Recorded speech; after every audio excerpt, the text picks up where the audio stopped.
신앙생활을 하면서 한 번 정도는 외워봤을 법한 그런 유명한 말씀이죠. 특히나 4절은 우리가 참 좋아하는 말씀입니다. 주 안에서 항상 기뻐하라. 내가 다시 말하노니 기뻐하라. 듣기만 해도 기분 좋고 읽으면 더 기분이 좋습니다. 그런데 이 말씀을 가만히 생각해보면 이 말씀은 참 쉽지 않은 그런 말씀입니다. 사람의 감정이라는 것이 있죠. 사람의 감정이라는 것이 여러분 그렇지 않습니까? 기분 좋은 일이 생기면 어떻습니까? 내가 기쁘고, 반대로 기분이 나쁘면 어떻습니까? 슬픈 일이 생기면 어떻습니까? 슬픕니다. 누군가 나에게 잘해주면 마음이 좋고 또 호감이 생기지만 반대로 누군가 나를 힘들게 하거나 상처를 주면 내 마음부터가 불편해집니다. 감정이 없는 기계가 아닌 이상에는 상황에 따라 마음이 움직이는 것, 그것은 너무나도 자연스러운 그 일이라는 겁니다. 그런데 바울은 오늘 우리에게 뭐라고 말했습니까? 항상 기뻐하라. 이 항상 기뻐하라는 말은 좋은 일이 있을 때 내 마음이 기쁠 때만 기뻐해라가 아니라 누군가 나에게 상처를 주고 내가 힘든 일이 있고 내가 고난 가운데 있고 나에게 어려움이 닥쳐졌을 때에도 그때에도 기뻐하라는 겁니다. 여러분 그렇다면 성경이 바울을 통해서 말씀하시는 항상 기뻐하라 이 말의 뜻은 무엇일까요? 저는 이것을 이 온도계와 온도 조절계의 차이로 설명할 수 있다고 생각합니다. 여러분 올해를 많은 분들이 잊지 못한대요. 2026년을 나는 못 잊어. 왜 못 잊습니까?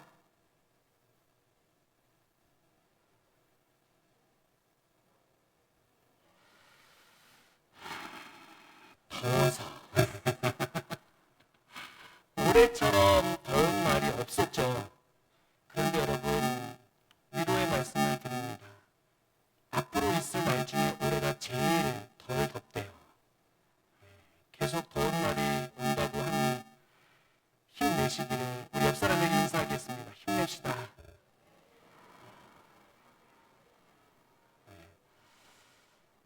이렇게 올해처럼 더운 날이 이렇게 계속되면 하루에도 몇 번씩 뭘 확인하는가? 온도를 확인해요. 오늘 몇 도지? 오늘 밖에 몇 도래? 그리고 저는 예배 시간이 되면 이 예배당에 들어와서 온도계를 봅니다. 그리고 방송실에 가서 온도를 몇 도로 맞춰야지 생각합니다. 그런데 온도계는 언제의 온도로 알려줍니까? 현재의 온도로 알려줍니다. 밖이 35도면 35도라고 말하고 이 실내가 25도면 25도를 보여줍니다.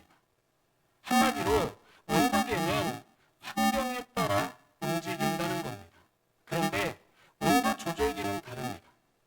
내가 실내 온도를 22도로 맞춰놓으면 밖이 아무리 덥든지 춥든지 그 온도를 맞추고자 유지하려고 하는 겁니다. 여러분 이것을 우리의 인생에 적용해보면 이렇습니다. 어떤 사람은 온도계 같은 인생을 살아갑니다. 그래서 환경이 좋으면 기뻐합니다. 사람들이 나를 인정해주고 인정해주면 기뻐하고 또 일이 잘 되면 기분이 좋습니다. 그런데 조금만 상황이 어려워지면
바울이 은혜가 충만하고 좋은 환경에서 항상 기뻐하라 말했는가?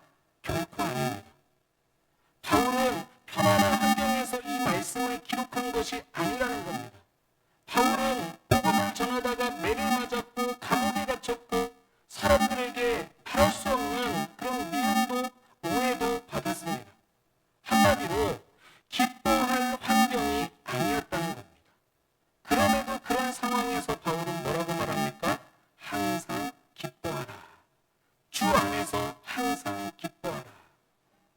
그러니까 바울은 환경이 자신의 기쁨을 결정하도록 내버려 두지를 않았다는 것입니다. 그래서 오늘 본문을 통해서 우리가 생각해 볼 것은 이것입니다. 어떻게 하면 우리도 환경에 따라 흔들리지 않고 주 안에서 기쁨을 지켜낼 수 있는가? 그 첫 번째로 사랑 때문에 우리의 기쁨을 빼앗기지 말아야 됩니다. 바울은 주 안에서 항상 기뻐하라, 내가 다시 말하노니 기뻐하라 했습니다.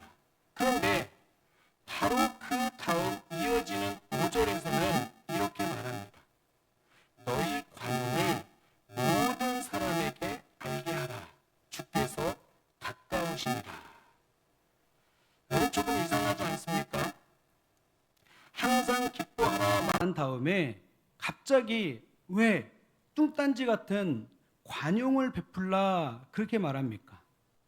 그 이유는 기쁨과 사랑과의 관계가 연결되어 있다는 것을 말해주는 것입니다. 기쁨과 사랑과의 관계가 연결되어 있다. 그러니까 이 말은 우리가 기쁨을 누리며 살아가기 위해서는 사람을 대하는, 상대방을 대하는 우리의 마음이 세상의 방식과는 조금 달라야 한다는 것입니다. 여러분, 성경이 말하는 행복, 그리고 세상이 말하는 행복 조금 다릅니다. 세상은 이렇게 말하죠. 내가 행복해지려면 어떻게 한다고 하는가? 내가 더 가져야 된다. 내가 원하는 것을 얻어야 하고 남에게 지더라도 내가 이겨야 된다. 때로는 다른 사람의 눈물을 흘리게 해서라도 내가 원하는 것을 얻어야 된다. 그것이 세상이 말하는 행복입니다. 그러나 성경은 다르게 말합니다.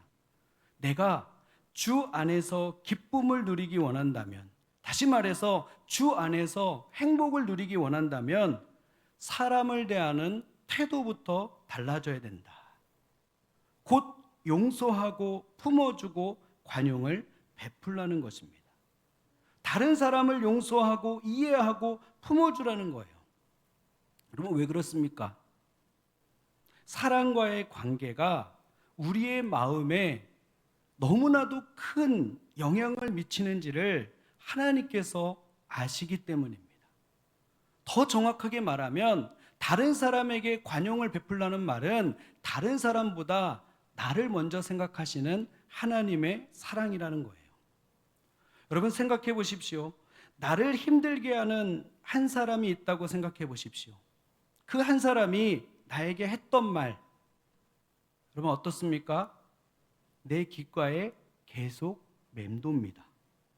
그 사람이 나에게 했던 행동이 계속 떠오릅니다.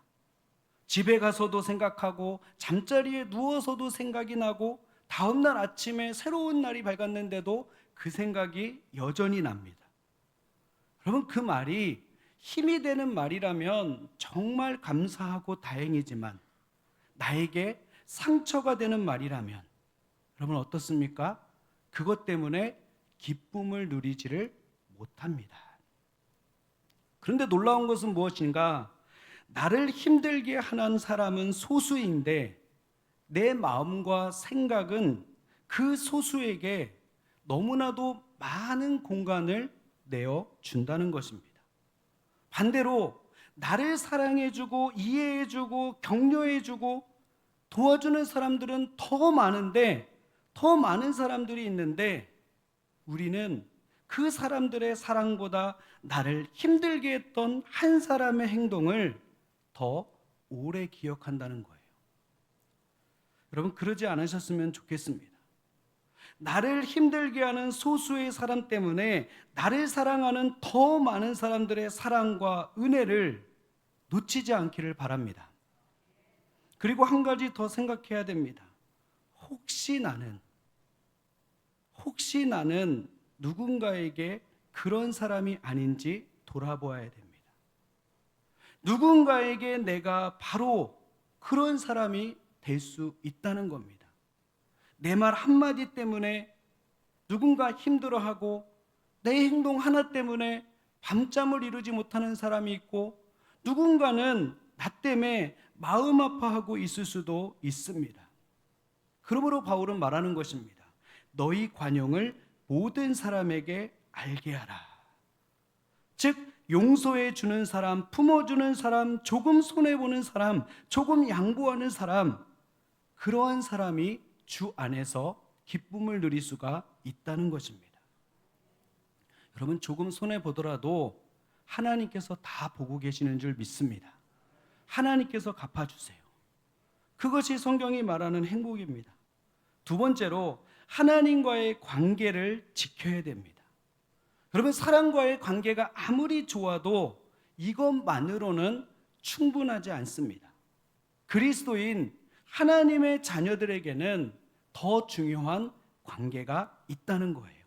그것이 바로 하나님과의 관계입니다.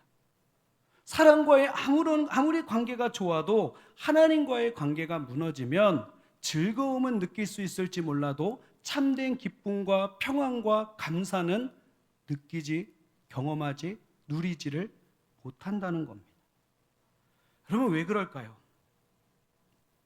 우리의 실존이 그렇다라는 거예요. 우리는 하나님 없이는 살아갈 수 없는 존재이기 때문에 그렇습니다. 그래서 좋은 집이 없어도 살 수 있어요. 많은 돈이 없어도 살 수 있습니다. 사람들에게 인정받지 못해도 살 수 있고, 힘과 권력이 없어도 살 수 있습니다. 때로는 혼자서도 살아갈 수 있습니다. 그러나 하나님과의 관계가 끊어지면 우리는 영적으로 살아갈 수가 없다는 것입니다. 가지가 나무에서 떨어지면 그 가지는 떨어져서 결국은 밖에 버려진다 그랬어요. 우리의 실존이 그렇다라는 거예요. 여러분, 창세기 3장을 보면 아담과 하와가 죄를 범하기 전에 하나님과의 관계가 어땠습니까? 좋았습니다.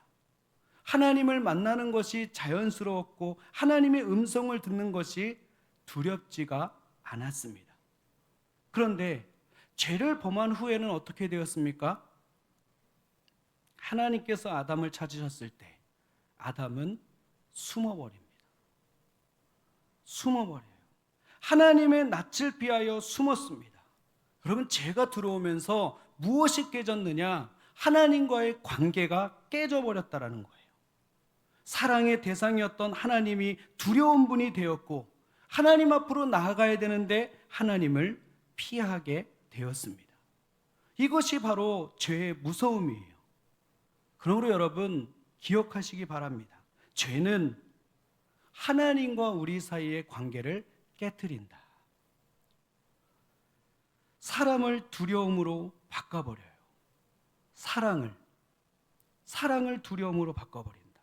그리고 하나님과의 관계가 깨지면 우리의 마음에는 말씀드렸다시피 참된 평안과 기쁨이 사라집니다. 무엇이 자리 잡습니까? 불안과 불평과 원망이 자리 잡습니다. 그렇기 때문에 다른 것은 조금 깨져도 괜찮습니다. 사람들과의 관계가 조금 어려울 수도 있고, 경제적으로 조금 어려울 수도 있습니다. 내 계획대로 되지 않을 수도 있습니다. 그러나 우리가 절대로 놓치지 말아야 할 것, 그것은 하나님과의 관계라는 것을 잊지 마시기를 바랍니다. 자, 그렇다면 하나님과의 그 관계를 어떻게 회복할 수 있는가? 그 첫째가 바로 기도입니다.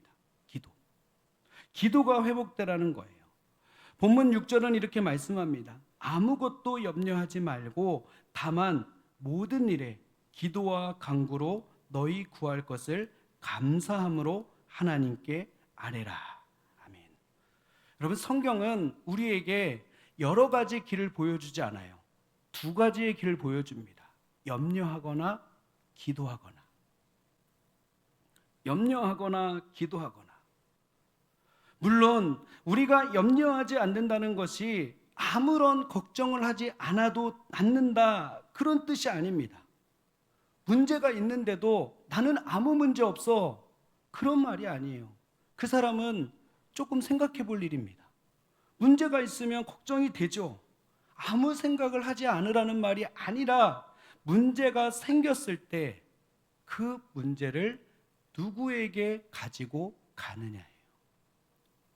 여러분, 문제를 내 마음속에만 가지고 있으면 뭐가 될까요? 염려가 됩니다.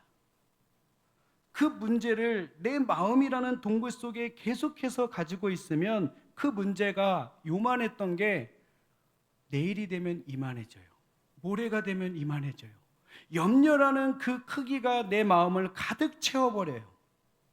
여러분, 즉 나에게 갖고 오면 그 문제는 염려가 되고 점점 커진다는 거예요. 그러나 그 문제를 하나님께 가지고 가면 어떻게 됩니까? 기도가 되는 거예요. 그래서 바울은 말하지 않습니까? 모든 일에 기도와 간구로 하나님께 아뢰라. 여러분, 기도가 뭡니까? 기도는 영적인 호흡입니다. 사람은 누구를 막론하고 호흡하지 않으면 죽습니다. 또 기도는 하나님과의 대화입니다. 사람과 사람과의 사이에서도 대화가 끊어지면 관계가 멀어집니다. 하나님과의 관계에서도 마찬가지라는 거예요. 기도가 끊어지면 하나님과의 관계가 멀어져요. 여러분, 그래서 신앙생활에서 가장 위험한 것은 뭐냐면 기도하지 않으면서도 아무렇지 않게 살아가는 거예요. 기도하지 않으면서 하나님과의 좋은 관계를 유지하기 원하는 거예요. 말도 안 되는 욕심이라는 것이죠. 기도하지 않으면서 하나님과의 좋은 관계를 유지할 수가 없다는 것입니다. 여러분, 기도하면서 우리가 무엇을 하나님께 드립니까? 우리의 부족함을 고백하게 됩니다. 우리 안에 있는 죄를 회개하고 우리의 문제를 하나님께 맡기고 하나님의 도움을 구하게 됩니다.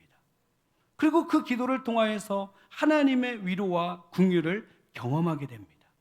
그러면서 하나님과의 관계가 날마다 조금씩 더 돈독해지는 거예요. 가까워지는 것입니다. 그렇기 때문에 늘 이 기도가 끊이지 않아야 되는 거예요. 혹 여러분 가운데 그 기도의 끈이 느슨해졌다거나 아니면 어디 있는지 찾기도 힘들다면 열일 제쳐드시고 그 기도의 끈을 다시 회복하시기를 주님의 이름으로 축복합니다. 두 번째는 예배의 간격이 회복되어야 됩니다. 하나님과의 관계를 회복하기 위해서는 기도와 함께 예배가 회복되어야 돼요. 그러면 예배가 무엇입니까? 예배는 하나님께 내 자신을 드리는 거예요. 십자가 앞으로 나아가는 겁니다. 그런데 우리는 가끔 이러한 생각을 할 때가 있죠. 오늘 예배가 어땠지? 오늘 예배가 길었나? 오늘 예배가 왜 이렇게 짧지? 찬양이 좋았나? 물론 그런 것도 생각할 수 있죠. 그러나 예배는 무엇보다 우리가 무엇을 보러 오는 자리가 아니라는 겁니다. 하나님께 나를 드리러 오는 자리예요. 예배의 대상은 하나님 한 분이십니다. 그러면 우리가 그러한 생각하지 않아도 항상 이 자리에는 은혜가 가득합니다. 하나님께서 그렇게 하시는 거예요. 아무리 설교자가 개떡같이 설교해도 하나님께서 세워주시는 거예요. 아무리 찬양팀이 잘해요. 원래 잘해요. 그래서 은혜가 있습니다. 여러분, 눈 감으신 분이 있어서 그렇게 얘기했습니다. 눈을 크게 뜨시고 저를 보세요. 이제 거의 다 왔습니다. 여러분, 우리가 왜 예배를 통해서 은혜를 받아야 될까요? 여러분, 예배에는 하나님의 영광과 존귀와 능력, 무엇보다 십자가에서 피 흘리신 예수님의 은혜가 있기 때문이에요. 모든 예배에는 그 은혜가 있습니다. 그래서 우리는 예배의 자리에 나올 때 이 마음을 가져야 되는 거예요. 하나님, 오늘도 하나님 앞에 나왔습니다. 부족한 제 마음을 받아주시고 하나님의 영광이 이곳에 가득하게 하옵소서. 십자가의 은혜를 다시금 경험하게 해주십시오. 여러분, 누구를 막론하고 어떠한 예배의 자리를 막론하고 이러한 마음으로 예배를 드릴 때 예배가 달라집니다.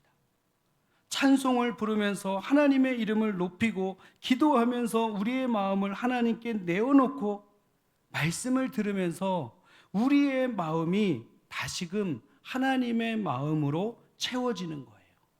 그래서 다시금 결단하게 됩니다. 그리고 십자가의 은혜가 다시금 우리 마음속에 살아나요. 그러면 그때에 영혼이 회복되고 세상이 줄 수 없는 기쁨과 평안을 누리게 될 줄 믿습니다. 바로 그것이죠. 세 번째로 하나님의 평강으로 우리의 마음과 생각을 지켜야 됩니다. 그래서 7절은 이렇게 말씀합니다. 그리하면 모든 지각에 뛰어난 하나님의 평강이 그리스도 예수 안에서 너희 마음과 생각을 지키시리라. 여러분, 여기서 중요한 것은 그리하면이에요. 하나님은 준비가 다 되어 있으세요. 아까도 말씀드렸듯이 우리가 재단하지 않아도 예배의 자리에는 늘 은혜가 있습니다. 마찬가지로 그리하면 그냥 가만히 있는데 하나님의 평강이 임한다 말씀하지 않습니다.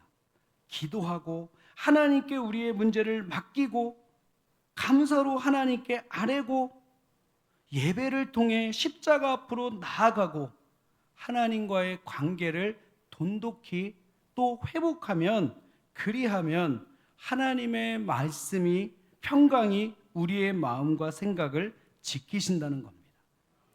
그렇지 않아도 하나님은 지켜주시지만 그렇게 할 때 하나님께서 온전히 지키시는 것을 우리의 온 몸으로 경험하게 된다는 거예요. 여러분, 그런데 저는 이 말이 참 좋습니다. 이 평강은 세상이 주는 평강과 다르다는 거예요. 세상은 문제가 없어야 평안하다고 말해요. 그러나 하나님의 평강은 문제가 있어도 누릴 수가 있습니다. 환경이 바뀌지 않아도 마음이 지켜질 수 있어요. 더 정확하게 말하면 상황이 달라지지 않아도 기쁨을 잃지 않을 수가 있습니다. 상황이나 환경, 기쁨의 근거가 기쁨의 이유가 아니라는 거예요. 그럼 왜 그렇습니까? 내가 상황을 붙들고 있는 것이 아니라 환경을 붙드는 분은 하나님이시기 때문에, 하나님께서 나를 붙들고 계시기 때문입니다. 여러분, 기억하십시오. 기쁨은 환경이 주는 것이 아닙니다. 기쁨의 근원은 하나님이에요. 기쁨은 하나님께서 주시는 것입니다. 그래서 바울은 그렇게 살았습니다. 춥다고 기쁨을 잃지 않았고 덥다고 기쁨을 잃지 않았습니다. 바울의 기쁨의 근거는 환경이 아니라 즉 주님이었다는 거예요. 그래서 바울은 감옥 안에서도 찬송할 수 있었어요. 그가 환경을 조절할 수 있었기 때문이 아니라 환경보다 크신 하나님을 바라보았기 때문에. 사랑하는 동원의 가족 여러분, 우리의 삶에는 앞으로도 서두에 말씀드린 것처럼 내년에 더 더울 수도 있어요. 올겨울에 더 추울 수도 있어요. 좋은 날만 있는 것은 아닙니다. 때로는 사람 때문에 마음이 아플 수도 있고 생각하지 못했던 어려움을 만날 수도 있습니다. 우리의 계획대로 되지 않을 수도 있을 것입니다. 그러나 여러분, 환경이 우리의 기쁨을 결정하게 하지 마십시오. 중요한 것은 환경이 어떠하냐가 아니라 그 환경 속에서 내가 누구를 바라보느냐입니다. 우리의 기쁨의 결정권자는 하나님이십니다. 우리의 기쁨은 환경에서 나오는 것이 아니라 주님에게서 나옵니다. 그러므로 사람과의 관계에서도 나를 힘들게 하는 사람에게 여러분 마음 뺏기지 마시고, 용서할 수 있는 것은 용서하고, 끊을 수 있는 것은 끊고, 품을 수 있는 것은 품으시기를 바랍니다. 관용을 베풀 수 있는 것은 베푸십시오. 그리고 무엇보다 하나님과의 그 관계를 돈독하게 유지하십시오. 그리하면 모든 지각에 뛰어난 하나님의 평강이 그리스도 예수 안에서 너희 마음과 생각을 지키시리라. 한 주간의 삶 가운데 그 은혜가 가득한 삶을 살아가시기를 주님의 이름으로 축원합니다.